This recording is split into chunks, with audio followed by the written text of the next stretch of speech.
បាទតើបងប្អូនបានអញ្ចឹងបន្តទៀតយើងចូលទៅដល់រឿងរបស់កីឡាករ Pedri បាទហើយប្រហែលថ្ងៃមកនេះគឺមានពាក្យចចាមអារាមសឹងតែផ្អើលប្រទេសអេស្ប៉ាញនិងពិភពបាល់ទាត់ទៅហើយដែលថាក្រុមអត្រាសូរីម៉ាឌ្រីតពួកគេចាប់អារម្មណ៍ក្នុងការយកកីឡាករ Pedri បាទដែលជាចលនាបាទដែលជាបេះដូងដែលជាសរសៃឈាមរបស់ក្រុមដែលមានបុណ្យ IC Barcelona ទៅកាន់ទឹកដីបាទ Santiago Bernabeu សួរថារឿងនេះវាជារឿងពិតឬមួយគ្រាន់តែជាក្តីសុបិនបាទពីសំណាក់អ្នកគ្រប់គ្រងរបស់ក្រុមអត្រាសូរីម៉ាឌ្រីតមុននឹងយើងនិយាយអំពីអារម្មណ៍បាទរបស់កីឡាករ Pedri បាទ DNA របស់ Pedri បាទជាមួយនឹង Barcelona យើងមកដឹងរឿងតិចៗនេះសិនបាទ Pedri បាទជាមួយនឹងក្រុមដែលមានបុណ្យ IC Barcelona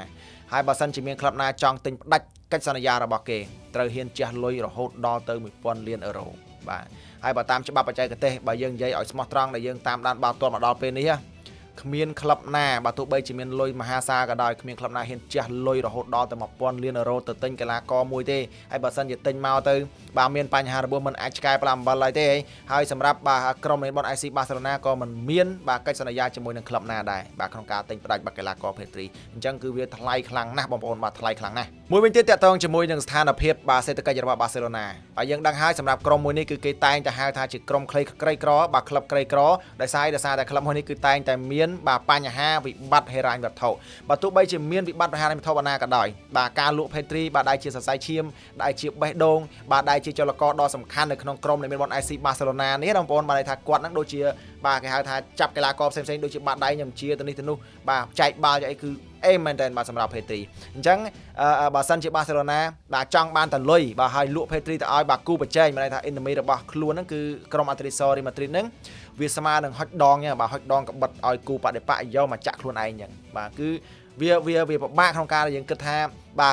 ក្លឹបដែលមានបុណ្យ IC Barcelona បាទលក់ Pedri ទៅឲ្យបាទគូប្រជែងនៅលើទីលានយូងវាយរបស់ពួកគេគឺមិនងាយទេបងប្អូនមិនអាចទេហ្មងបាទនេះមករឿងទៀតយើងក៏លេខទៅមើលតាក់ទងជាមួយនឹងអារម្មណ៍ក៏ដូចជាផ្លូវចិត្តរបស់ Pedri បាទយើងគាត់និយាយតែឈ្មោះ Pedri ហ្នឹងដឹងតែ DNA របស់គាត់ជា Barcelona បាទទៅហើយបាទ Pedri បងប្អូនបាទគាត់ស្រឡាញ់បាទគាត់ពេញចិត្តបាទជាមួយនឹងក្រុមនៃបុណ្យ IC Barcelona ខ្លាំងមែនទែនបាទគ្រប់ការលេងរបស់គាត់គឺលេងដោយទឹកចិត្តបាទលេងដោយឆន្ទៈបាទលេងដោយបាទការខិតខំប្រឹងប្រែងបាទព្រោះជាក្លឹបដែលគាត់ស្រឡាញ់ហើយមែនទែនទៅ Pedri ក៏ធ្លាប់បាននិយាយដែរថាក្រុមដែលមានបុណ្យ IC Barcelona នេះគឺជាកន្លែងមួយដែលកក់ក្ដៅគឺជាកន្លែងមួយដែលមានក្តីសុខបំផុតសម្រាប់រូបគេអញ្ចឹងបងប្អូនបាទវាមិនមែនជារឿងលេងសើចទេបងប្អូនមានចាំបានកាលពីឆ្នាំ2000បាទលោក Luis Figo បាទគាត់បានចាក់ចេញពី Barcelona ទៅចូលរួមជាមួយនឹងក្រុម Atletico Madrid ណាហើយបាទម្លងអានមួយខែ2ខែបាទនៅពេលនោះគ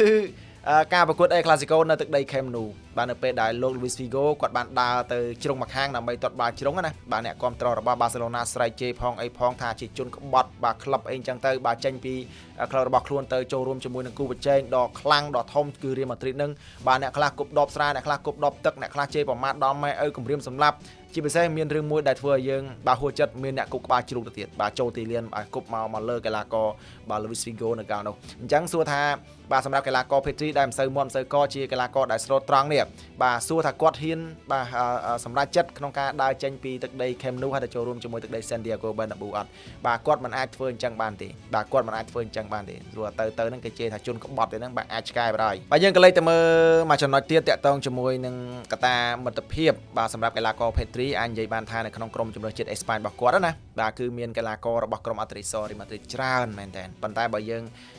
បាទយើងយកមិត្តភាពមកប្រៀបធៀបជាមួយនឹងអាជីពគឺมันអាចបាទមកជិតគ្នាបានទេមិត្តភាពផ្សេងបាទអាជីពផ្សេងមួយអាជីពរបស់គាត់គឺក្រុមនៃបុណ្យ IC Barcelona រឿងក្រុមជំនឿជាតិអេស្ប៉ាញរឿងផ្សេងមួយទៀតអញ្ចឹងมันអាចអស់ទាញបាទមកលេងមួយ Real Madrid មកមានកីឡាករអេស្ប៉ាញរបស់យើងច្រើនអញ្ចឹងយើងឆាប់យកចិត្តគ្នាអត់ទេបាទมันអាចយករឿងនេះមកនិយាយបានទេបាទចុងក្រោយបងប្អូនបាទសម្រាប់ទស្សនៈនិងមតិយោបល់របស់ខ្ញុំផ្ទាល់ខ្លួនតែម្ដងខ្ញុំគិតថារឿងនេះវាស្ទើរតែมันអាចទៅរួចទៅហើយបាទมันអាចទៅរួចទេបាទទី1គឺក្លឹបណាបាទហ៊ានជះលុយមហាសាលរហូតដល់ទៅ 1000 លានបាទទី2គឺតាក់ទងជាមួយនឹងផ្លូវចិត្តបាទទឹកចិត្តបាទក៏ដូចជាការស្រឡាញ់ក្លឹប DNA របស់ក្លឹបរបស់កីឡាករ Pedri នេះអានេះគឺជារឿងមួយទៀតអញ្ចឹងគាត់nakបូកចូលគ្នាហ្នឹងវាស្មើនឹង0ទៅហើយបាទតាក់ទងជាមួយនឹងពាក្យអាចារ្យអារាមនេះគឺវាមិនអាចទៅរួចទេគាត់ថាមួយវិញទៀតបាល់ទាត់អ្វីក៏អាចកើតឡើងបានដែរបងប្អូនបាទយើងមានតែរងចាំមើលថាតើបាទ Real Madrid ហ៊ានជះលុយប៉ុណ្ណេះ Barcelona កំពុងតែត្រូវការលុយហ៊ានយកលុយ 1000 លាននេះដើម្បីមកផ្គត់ផ្គង់ក្លឹបហើយឲ្យ Pedri ទៅ Real Madrid អត់ហើយថាតើ Pedri នេះមានបំណងចង់ទៅបាទ Real Madrid ដែរឬក៏អត់បាទមានតែរងចាំតាមដានមើលបើសម្រាប់ខ្ញុំគឺសារ៉ូតាវ៉ាតែម្ដងបាទគ្មានសូម្បីតែ 1% ដែល Pedri ទៅចូលរួមជាមួយនឹង Real Madrid អញ្ចឹងបាទគឺមានតែប៉ុណ្្នឹងទេអរគុណបងប្អូនបាទសម្រាប់ការតាមដានទស្សនាវីដេអូមួយនេះរបស់ខ្ញុំបាទកូនបាស៊ីហើយកុំភ្លេចជួយចុច Subscribe បាទ Channel YouTube របស់ខ្ញុំម្នាក់មួយផងបាទអរគុណច្រើនបងប្អូនបាទជំរាបលា